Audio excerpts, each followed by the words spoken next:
आज तो ऑफ़िस में मेरी हालत बहुत ज़्यादा ही ख़राब हो चुकी थी खाँस-खाँस के।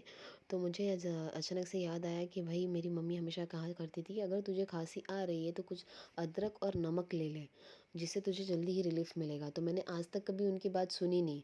लेकिन फिर मैंने सोचा कि आज ऑफ़िस में हूँ, क्या करूँ समझ में नहीं आ रहा, तो मैं किचन में चली गई ऑफ़िस में, और ऑफ़िस के किचन में से मैंने एक अदरक का टुकड़ा लेके आई और नमक ले लिया, और इसको मैंने ऐसे ही अपनी ज़ुबान के ऊपर रख दिया, और देखते ही देखते मुझे बहुत अच्छा रिलीफ मिला। मेरी वीडियो आपको अच्छी लगी हो, please like share and subscribe. Bye.